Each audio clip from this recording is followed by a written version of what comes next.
সুপ্রিয় দর্শক শ্রোতা ভাই বোন, আমাদের জীবনে এমন কিছু সময় আসে যখন দেয়ালে পিঠ থেকে যায়, যখন আমাদের নির্দিষ্ট চাওয়া পূরণ করা ছাড়া আর বিকল্প কোনো পথ সামনে খোলা থাকে না। এ ধরনের পরিস্থিতিতে আল্লাহ রাব্বুল আলামিনের কাছে আমাদের মনের একান্ত কামনা বাসনাগুলোকে পূরণ করবার জন্য একটি বিশেষ পথ বাতলেছেন আমাদেরকে প্রিয় নবী সাল্লাল্লাহু আলাইহি ওয়াসাল্লাম, আর সেটি হলো ইসমে আযম। ইসমে আযম মানে হলো মহান নাম। আল্লাহ রাব্বুল আলামিনের এই ইসমে আযম তথা মহান নামের মাধ্যমে কোনো কিছু চাওয়া হলে তিনি সেটা পূরণ করেন। এই নামের মাধ্যমে আল্লাহকে ডাকা হলে তিনি সেটাকে সাড়া দেন। এ মর্মে নবী আলাইহিস সালামের অনেকগুলো হাদিস রয়েছে। অনেক উলামায়ে কেরাম ইসমে আযম সম্পর্কে বলেছেন যে এটি হলো আল্লাহ রাব্বুল আলামিনের যে মূল নাম আল্লাহ, সেটি তার অনেকগুলো গুণবাচক নাম আছে। তমধ্যে থেকে আল্লাহ রাব্বুল আলামিনের যে মূল নাম আল্লাহ, এই আল্লাহ এই নামের মাধ্যমে আল্লাহ রাব্বুল আলামিনকে ডেকে যদি বান্দা কোনো কিছু চান কায় মনোবাক্যে অন্তরের গভীর থেকে, তাহলে সে দোয়া আল্লাহ রাব্বুল আলামিন অবশ্যই কবুল করেন। এজন্য কোনো কিছু আল্লাহ রাব্বুল আলামিনের কাছে চাওয়ার আগে যদি আল্লাহ বলে ডেকে ভালোবাসা থেকে, আস্থা থেকে, ভরসা থেকে, কায় মনোবাক্যে দীনতাহীনতার সাথে আল্লাহকে ডেকে যদি কেউ দোয়া করেন, তাহলে সে দোয়া আল্লাহ রাব্বুল আলামিন ফিরিয়ে দেন না।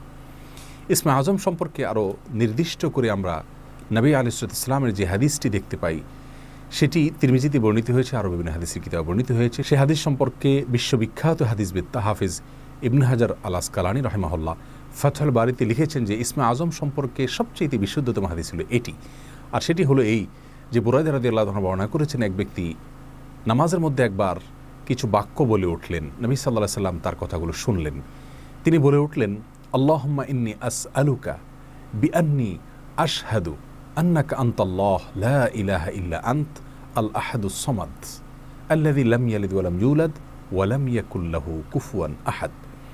তার মুখে এই বাক্যগুলো শুনে নবী আলাইহিস সালাম বলেছেন, নিশ্চয়ই এই লোকটি ইসমে আযম পাঠ করেছে। ইসমে আযমের মাধ্যমে আল্লাহ রাব্বুল আলামিনের কাছে কোনো কিছু চাওয়া হলে তিনি সেটা ফিরিয়ে দেন না। এর মাধ্যমে আল্লাহকে ডাকলে তিনি অবশ্যই তাতে সাড়া দেন। এই হাদিসের ভিত্তিতে অনেক মুহাদ্দিসিন ইকরাম বলেছেন এটি হলো সেই দোয়া যেটাকে ইসমে আযম বলা হয়, যার মাধ্যমে এটি পাঠ করার পর আল্লাহর কাছে কোনো কিছু পেশ করলে সেটাকে অবশ্যই আল্লাহ তাআলা পূরণ করেন। মনের যে কোনো ভালো আশা আল্লাহ তাআলা পূরণ করে থাকেন। দোয়াটি আবারও বলছি, আল্লাহুম্মা ইন্নী আসআলুকা বিআন্নী আশহাদু আন্নাকা আনতাল্লাহ লা ইলাহা ইল্লা আনত আল আহাদুস সামাদ আল্লাযী লাম ইয়ালিদ ওয়া লাম ইউলাদ ওয়া লাম ইয়াকুল লাহু কুফুয়ান আহাদ। যার অর্থ হলো, হে আল্লাহ, আমি আপনার কাছে প্রার্থনা করছি এ মর্মে যে, এই জন্য যে, এই ভিত্তিতে যে আমি সাক্ষ্য দেই আপনি আল্লাহ, আপনি ছাড়া সত্যিকারের কোনো মাবুদ নেই, আপনি কারো মুখাপেক্ষী নন, আপনি একক, এবং আপনি কাউকে জন্ম দেননি, আপনাকেও কেউ জন্ম দেয়নি, এবং আপনার সমকক্ষ আর কেউ হতে পারে না।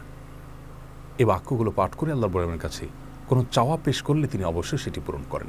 কেউ যদি অত্যন্ত সংক্ষেপে ইসমে আযমের মাধ্যমে দোয়া করতে চান, তাহলে তিনি আল্লাহ রাব্বুল আলামিনের প্রতি আন্তরিকতা, ভালোবাসা, শ্রদ্ধা, বিশ্বাস, ভক্তি এবং ভরসা রেখে আল্লাহকে ডেকে ডেকে মায়ার সাথে, মমতার সাথে, আল্লাহর অনুগ্রহগুলোর কথা স্মরণ করে আল্লাহকে ডেকে ডেকে তার মনের চাওয়াগুলো পূরণ করবেন। এটা হবে ইসমে আযমের সবচেয়ে ছোট ভার্সন। আর যদি কারোর হাতে সময় থাকে, তাহলে তিনি ইসমে আযমের যে দোয়াটি আমরা কথা বলেছি, আল্লাহুম্মা ইন্নী আসআলুকা বিআন্নী আশহাদু আন্নাকা আনতাল্লাহ লা ইলাহা ইল্লা আনত আল আহাদুস সামাদ আল্লাযী লাম ইয়ালিদ ওয়া লাম ইউলাদ ওয়া লাম ইয়াকুল লাহু কুফুয়ান আহাদ। এই দোয়াটা তিনি পাঠ করবেন, করে আল্লাহর কাছে তার চাওয়া পেশ করবেন। জীবনের কঠিন মুহূর্তগুলোতে বিশেষ করে এই ইসমে আযম পাঠ করে আল্লাহর রাব্বুল কাছে দোয়া করব, সেটা অবশ্যই আল্লাহ তাআলা কবুল করবেন যদি দোয়ার মৌলিক শর্তগুলো আমরা পূরণ করে থাকি। হালাল বক্ষণ করা, কায় মনোবাক্যে দোয়া করা এবং দোয়ার ক্ষেত্রে আন্তরিকতা এবং ঐকান্তিকতা থাকা, এই বিষয়গুলোকে যদি খেয়াল করে আমরা দোয়া করি, ইনশাআল্লাহ বিইذনিল্লাহ আল্লাহ তাআলা আমাদের সে দোয়া পূরণ করবেন।